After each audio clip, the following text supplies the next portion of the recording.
When you go to a fast food joint, you're not asking for much. A fast, filling meal at a decent price. But sometimes you don't even get that. Here are some times that fast food restaurants cheated customers. Burger King ended 2017 by settling a class action lawsuit claiming Maryland customers had been cheated for almost 2 years. The lawsuit was filed by Coletta Anderson of Maryland, who claimed customers who used a buy one, get one coupon for BK's Croissan'wich were paying an inflated price. Anderson says when she used the coupon, she was charged $3.19 for a single sandwich. Without the coupon, she was charged $2.16 for the same sandwich. And this wasn't a one-time thing. She claimed that Burger King was intentionally hiking prices for people with the coupon, as she and her lawyer were similarly overcharged at several other locations. BK denied there was any funny business going on, but they still settled the matter and agreed to hand out some $2 and $5 gift cards. The whole point of ordering an extra value meal is that it's convenient and it's cheaper than ordering the components individually. But a lawsuit filed in Illinois in 2016 alleged that's not always the case. According to the Cook County Record, James Gertie filed the complaint when he realized he was paying more for his extra value meal than the components would cost individually. The meal was $5.90, he said, while ordering 2 cheeseburgers, a medium fries, and a medium soft drink came to $5.49. Gertie told the Daily Herald it wasn't the money that prompted the lawsuit, it's because of the principle. That's the whole point of a value meal. I believe in the principle of true advertising. If a company advertises something to be of value, then it should be. Chipotle's big bragging point is fresh ingredients, as well as their claim that they're a healthier dining choice than their competitors. But a class action lawsuit filed in California challenges those claims, alleging that Chipotle was tricking customers with incomplete information. The confusion came when diners looked at a menu board that showed a picture of the chorizo burrito, a summary of ingredients, and a note that claimed simply 300 calories. Fortune reported that Chipotle's nutrition calculator actually gives you a total of 930 calories for just a chorizo burrito with white rice and black beans. Turns out the 300 calories on the menu was just for the chorizo alone, with no other ingredients or fillings added. And that's a problem for Chipotle, as California law requires restaurants to make complete nutritional information available to customers. Everybody loves Dunkin Donuts, right? Yeah, I come down to Dunkin every day. Grab a Crulla, have an extra large, 3 Parliaments, take a big dump. That's kind of the routine. Well, okay, not everyone. In fact, in 2017, the Dunks was hit with 3 different lawsuits alleging bogus replacement ingredients. In April, a Massachusetts customer got a settlement out of a lawsuit filed against the coffee and donut chain claiming customers at a group of 20 locations were being served margarine or butter substitute, even if they asked for butter. Then in June, a lawsuit in New York accused the company of using ground beef instead of steak in their steak and egg sandwiches. And in August, another class action lawsuit was filed claiming products labeled as blueberry didn't contain any actual blueberries and instead used sugary flavored crystals. In 2014, a disgruntled customer sued Jimmy John's because she didn't get alfalfa sprouts, even though they were clearly listed on the menu. It turns out there was a pretty good reason. In 2012, there was an E. coli outbreak traced to sprouts served at Jimmy John's, among other places. Jimmy John's responded by removing the item entirely from their meals, but didn't alter their menus to reflect the change. Jimmy John's denied any wrongdoing in the case of the missing alfalfa sprouts, but still settled and agreed to give unhappy customers a voucher for $1.40 that could be redeemed for any side item or soft drink, but not a side of sprouts.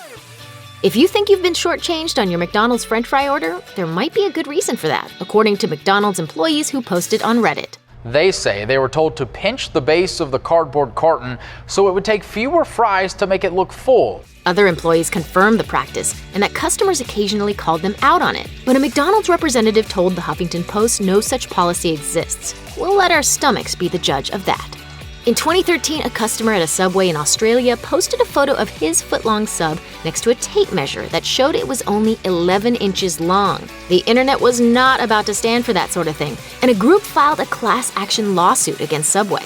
It turned out that the case of the disappearing inch was a result of how the bread baked, and since all loaves start from the same amount of dough, you're guaranteed to get a particular amount of bread. In spite of that, the case was settled for $525,000, and that should have ended it. One sub-loving plaintiff refused to settle, however, and kept the case going. It wasn't until August 2017 that the entire case was thrown out because the judge deemed it to be really stupid. So, while you might not be getting exactly 12 inches of bread, the courts say you're still getting your money's worth.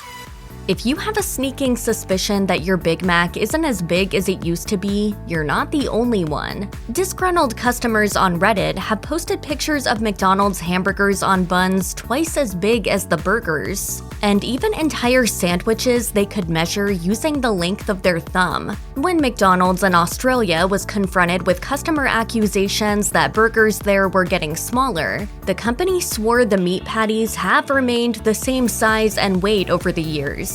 However, McDonald's did admit in 2020 that it changed the buns, so you may have noticed them looking different now, even if they allegedly weigh the same amount they always have. Where's the beef? Some hamburger places give you a lot less beef on a lot of bun. Some customers think it's our point of view that's changed, since every other fast food restaurant is supersizing its burgers, though not everyone agrees. A former Mickey D's employee posted on Quora claiming that the Big Mac originally came with 2 quarter-pound pieces of meat, rather than 2 1/10 pound patties. So, according to this employee, you're actually getting only a fifth of a pound of meat in your Big Mac today, in comparison to half a pound of meat in the early 70s.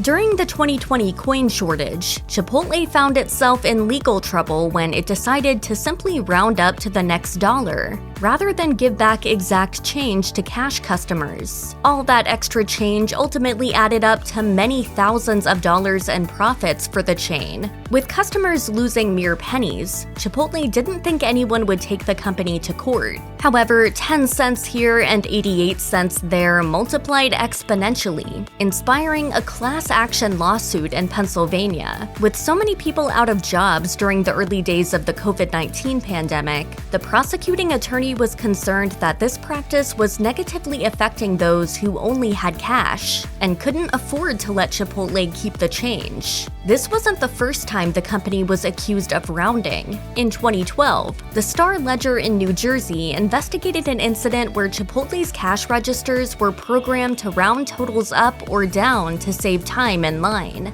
After being exposed, the chain started only rounding down, or to the nearest nickel, so that customers wouldn't hold up the line by searching for pennies to pay exact change. Those of us who have been eating at Taco Bell for decades can confirm that the beef doesn't taste anything like it once did. Somewhere along the way, Taco Bell's seasoned beef acquired extra ingredients and gained mystery meat status. However, it wasn't until 2011 that customers became involved in a class action lawsuit accusing the chain of using meat that didn't meet the USDA's definition of beef. There comes a point where a company will add so many seasonings and fillers to its meat that it can no longer be considered beef, and customers thought that was what had happened with Taco Bell. What about the taco meat stuff? It turns out that when the popular chain adds seasoned beef to your taco or burrito, it's adding a mixture of ingredients that starts out as 100% real beef.